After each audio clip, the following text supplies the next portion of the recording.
Hi everyone, me again, back in the loft. Been to our local model shop, bought some goodies. As you can see, containers, the Bachmann container wagon, sorry. The wagons are actually on the track to the left. I'll bring them into shot in a few moments. What else I got is these two Oxford units here. A Ford, I can't remember the model of it. Someone should be able to tell me, or probably will comment on it. Buns on Wheels unit, and the Pollock trailer. As I actually bought the cab unit from eBay, but at the time I couldn't find a trailer, so I managed to get that yesterday. The Bachmann single road The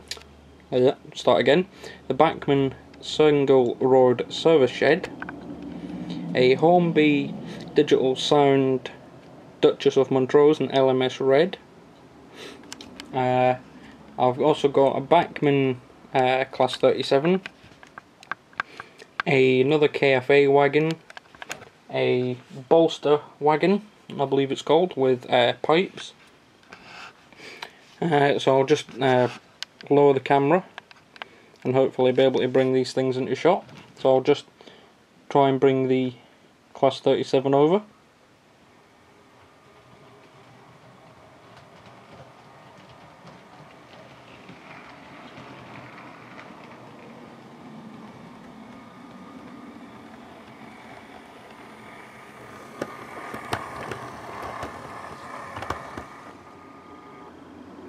And just bring it back into shot. There we are. It's the two-tone grey, as you can see. It's a DCC ready unit, 21 pin socket. It's rail freight distribution. It's numbered 37406, the Soul Tyre Society. Was supposed to be £82.55, but I managed to get it for £66. It comes with the brass etched nameplates. You can see here, and if I can wriggle them out of view, there's also the BR brass plates as well, so you can put these on top of your nameplates here, and the BR logos on here. Very nice model, almost identical to the V-Trains Class 37, except from Bachmann's model actually comes with a aerial antenna, just here. I would be careful, because it is very bendy, as you can see. Try and block that focus out at the back, there we go. Now, unlike other models that I've actually seen of 37s, Bachmann's have interior cab lights, and also have your directional lights. Now I'll just move the train up onto the other side of the track, so we can actually see these directional lights.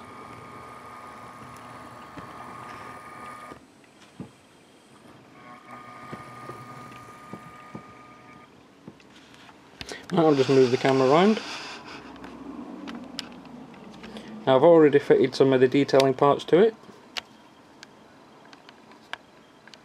which you get the snow plows, your pipe here, your screw link coupling. Right, change direction, put the lights on. There's the cab lights on with the driver inside. Move the camera so you can try and see the driver. There he is, head just popping out just on this corner here. And directional lights. There's your headlights and your tail lights. Now the tail lights on the Bachmann model are actually brighter than the V-Trains model. So all I'll do now is I'll actually bring this back and actually get the wagons into shot.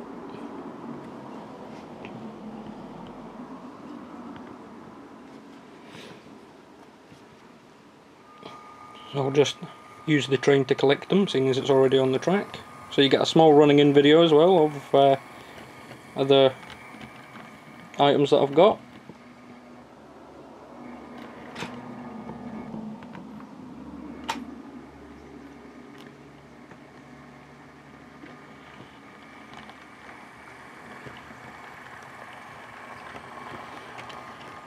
So here's the so-called bolster wagon.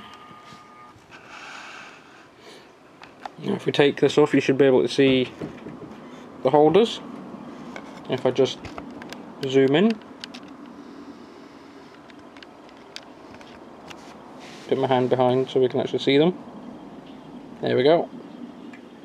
So once again, take care when I'm moving this from the box, so these are also bendy. And here's the piping that it comes with.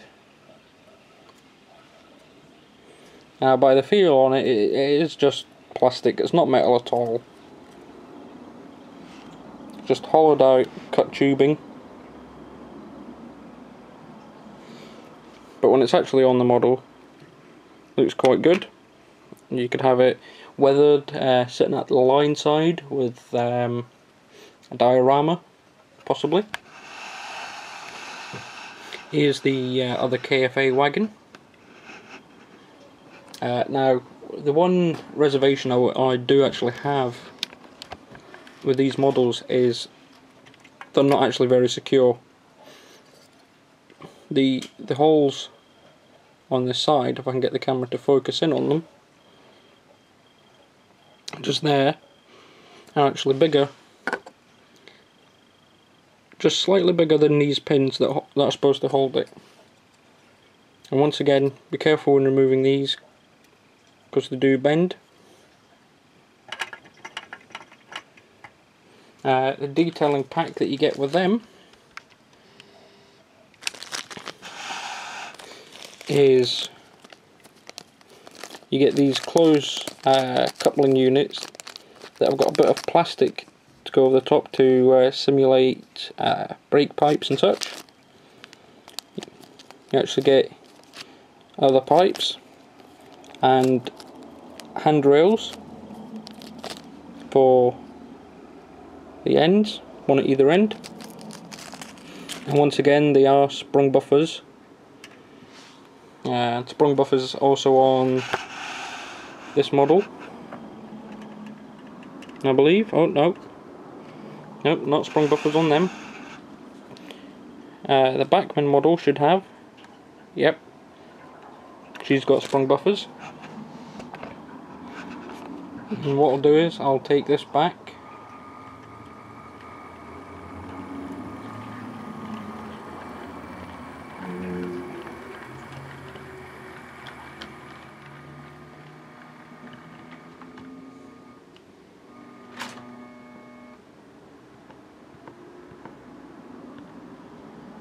Now instead of bringing that out again with the other wagons, I'll actually just pull the other wagons with my fingers. Now that's my only reservation with these wagons. They like to jump track. And here we are. Now, as I said before on my other video when I was doing with the KFA wagon originally, the KFA wagon is actually metal, these are plastic. They do have sprung buffers, if I can show you. There are also NEM couplings. Now, once again, look out for these detailing parts, they do like to snap off easily. They also use to couple each other together, so from wagon to wagon, and they're like that. They actually use the drawbar couplings. I can get it to sit on my finger.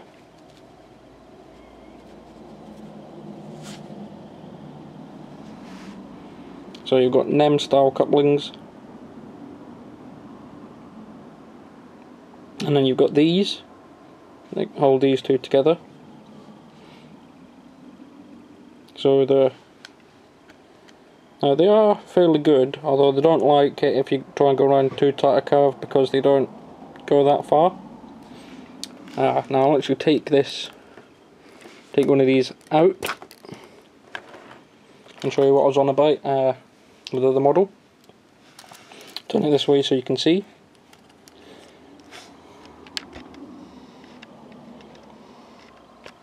Now, as I was saying with the Hornby KFA wagons, it's only the coupler that's sprung, but this is actually the truck that's sprung.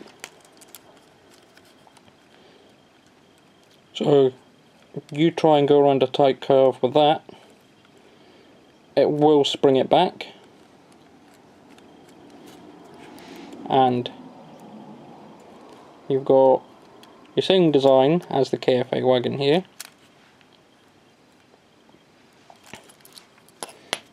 So put this back on.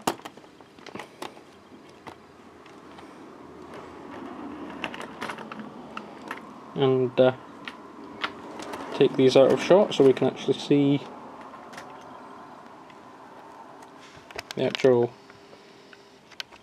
big steam beast coming in. So I'll just turn the camera off and then be back again with the Duchess in front.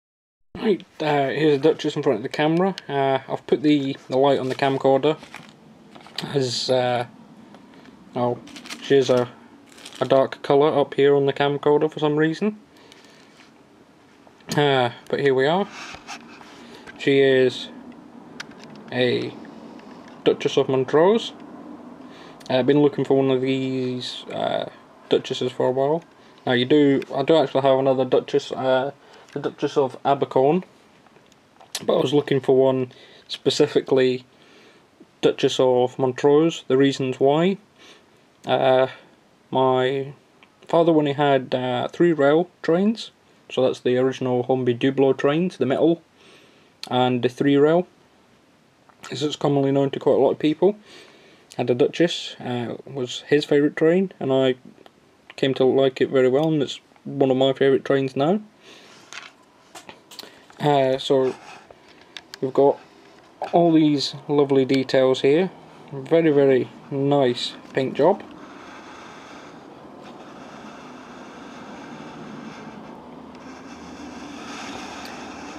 Now, she has got sprung buffers. She is actually a, I've got to do this very carefully, because as you can see, she's got a plug on her. So if I take the coupling hoop away, as you can see, wires attaching her. So you've got to be very careful with these. Just get her back on the track.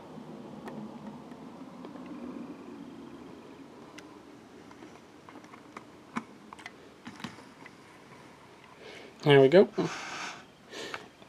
My only concern and well, gripe really about this model is, well, I've seen steam trains that are quite a lot cheaper than this model, and they've actually got cab detailing. Now I don't know if you'll be able to see inside very well. Now she has got detailing, but she's unpainted, which is kind of a shame, because you've got all this lovely paint job. As I say, it's digital sound, so you're spending a lot of money on it, so you kind of expect them to lavish it, really.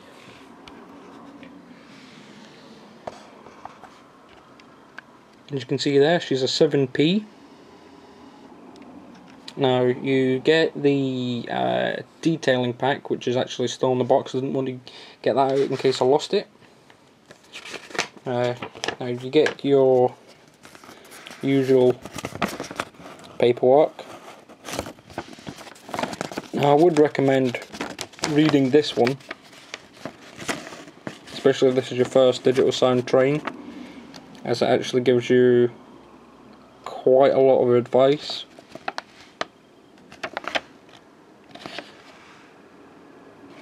Now, it does say that it needs running in, as well as all trains do, so that's already been done. What else you get with it is this. Now, my camera's not gone funny, it is actually black and white for some reason. So you get that, which you open it up, it tells you, gives you a nice contents area, gives you an introduction, it gives you the decoder ratings, and the continued up here. It's got the warnings. Now here's your operations of your sounds. Obviously 0 is not applicable, as that's usually your light, and this model doesn't have any. Your sound's F1, your long whistle is F2,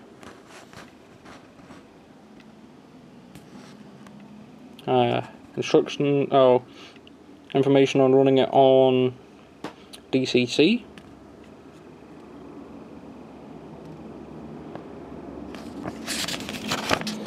It goes into quite a lot of detail. Some of it you won't actually need to read. So what I'll do now is, before I continue and put the sound on it, the digital chip, as you saw inside the little instruction book I've just shown you, is actually contained in the tender, as well as the speaker. That's what the cable's for.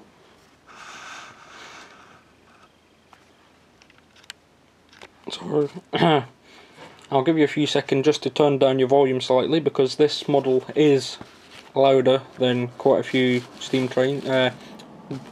digital sound models, especially my Class 25. Alright, so here we go. Duchess LMS with sound.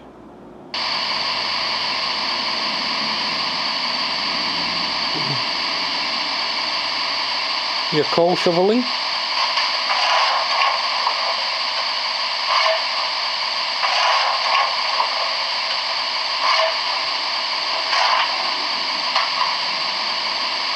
Your injector.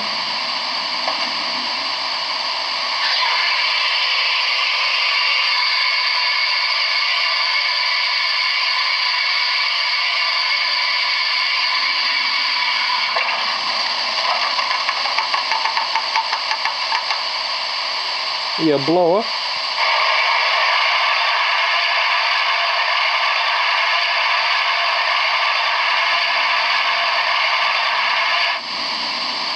Your coupling. Your short whistle.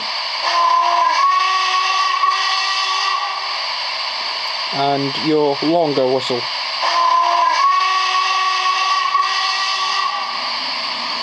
What I'll do is I'll angle the camera over here and I'll get her moving.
then if I turn the sound off,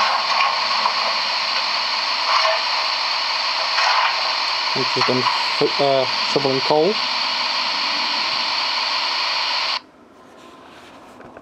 Now the reason it actually stopped and jolted there was because, as you can see, it's an IntelFrog point. Now the reason for that is, you know that I'm setting up this layout so it can run both DC and DCC trains. So obviously I can't have constant current running through a DC train, because it will quite literally kill the motor. Well, any comments, please feel free. Any questions, do feel free to ask them. Thanks for watching.